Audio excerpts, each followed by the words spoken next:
तो चलिए दोस्तों, मैंने आपको इससे पहले आपको अफर्मेटिव और नेगेटिव दोनों करा दिए थे प्रेजेंट में।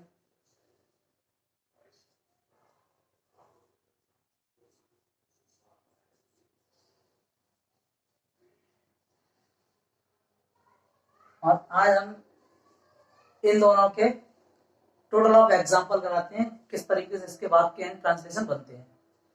तो हम अफर्मेटिव और नेगेटिव के सिंगुलर यानी एक वचन और प्लूरल बोले तो बहुवचन, इन दोनों के ये दोनों एक साथ कराएंगे।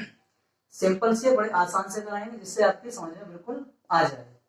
तो चलिए स्टार्ट करते हैं। कुछ एग्जांपल बनाते हैं। तो देखिए कुछ एग्जांपल हैं, स्टार्ट करते हैं एग्जांपलों को।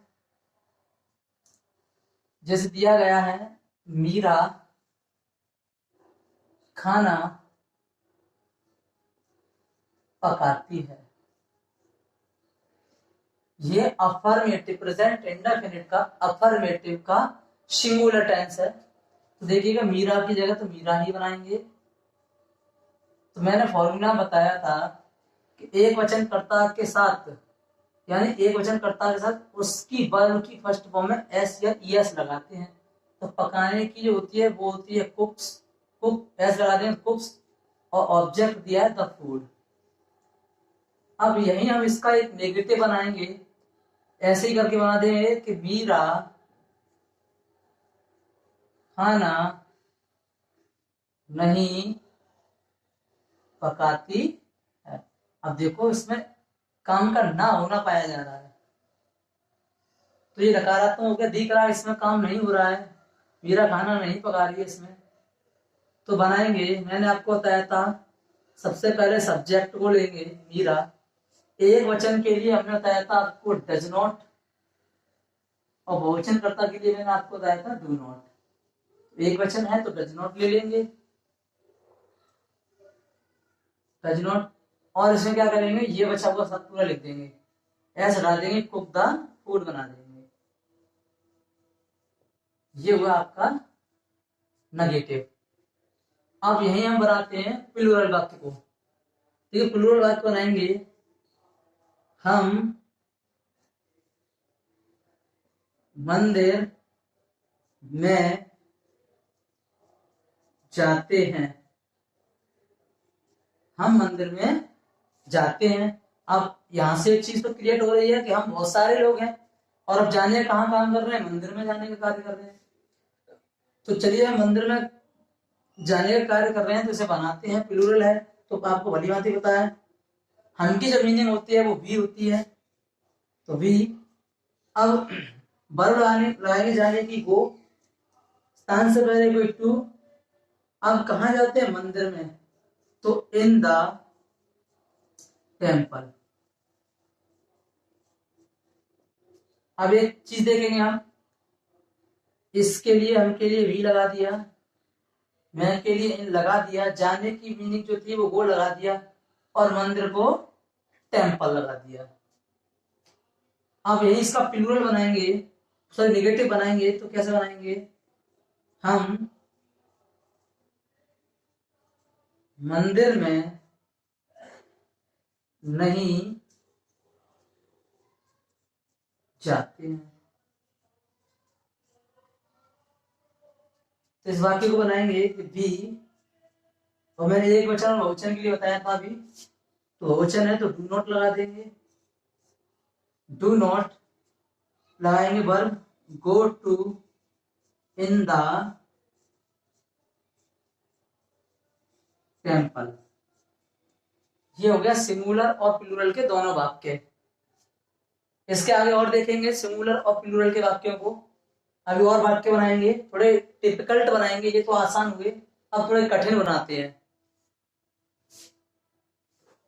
देखेंगे एग्जांपल, पक्षी आकाश में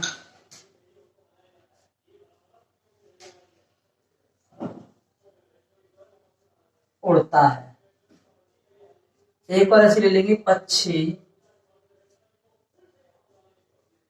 आकाश में उड़ते हैं। तो वाक्यों को देखेंगे, यहाँ पक्षी आकाश में उड़ता है, यहाँ पक्षी आकाश में उड़ते हैं। तो एक बात तो इसमें निश्चित हुई कि ये वाला वाक्य सिंगुलर है, और कैसे पहचानेंगे, और ये वाला प्लूरल है, इसे भी कैसे पहचानेंगे। यानी ये एक वचन होगा और ये वाला बहुवचन होगा। पहचानेंगे कैसे, है ना। यहाँ पक्षी आकाश में उड़ता है, पता है कि पक्षी उड़ता है तो एक ही उड़ता होगा, है ना। पक्षी यहाँ पर आकाश में उड़ता है यानी एक पक्षी होगा। यहाँ पक्षी आकाश में उड़ते हैं, ते हैं, ता है, ता यानी एक है, ते यानी बहुत सारे हैं। तो यहाँ कर देंगे द वर्ड, उड़ने की मीनिंग होती है फ्लाई। आपको पता है कि ऐसी कंडीशन में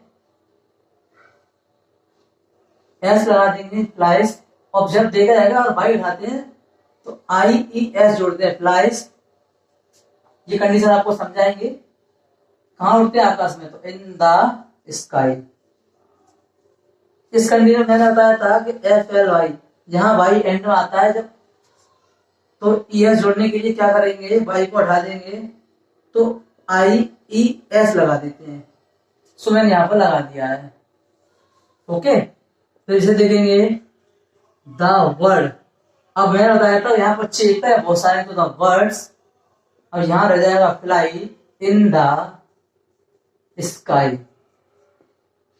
दोनों सेम है, बस अंतर यही है कि यहाँ प्लूरल बहुवचन हो गया तो यहाँ पर एस लगा दिया था, है ना। और ये प्लूरल था, इसमें ऐसे एस का प्रयोग नहीं होगा, मैंने यही बताया था।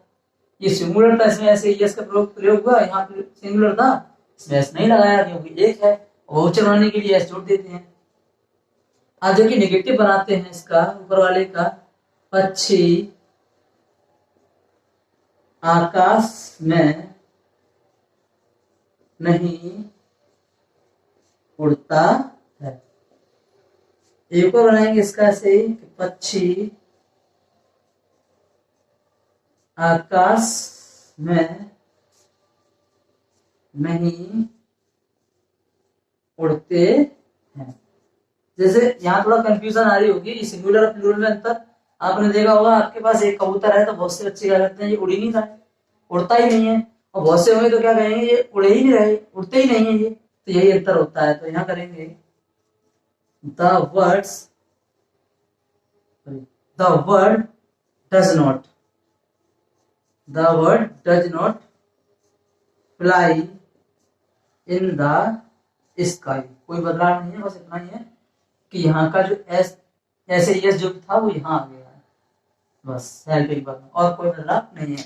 ऐसे इसमें आएगा द वर्ड्स, ये हो जाएगा द वर्ड्स डू नॉट।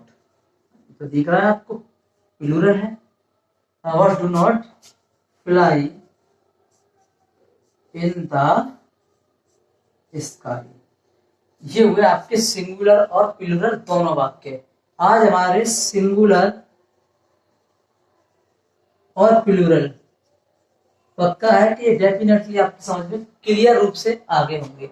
अब आगे वाली क्लास में आपके लिए हम लेके आएंगे, वो होगा आपका इंटेरोगेटिव।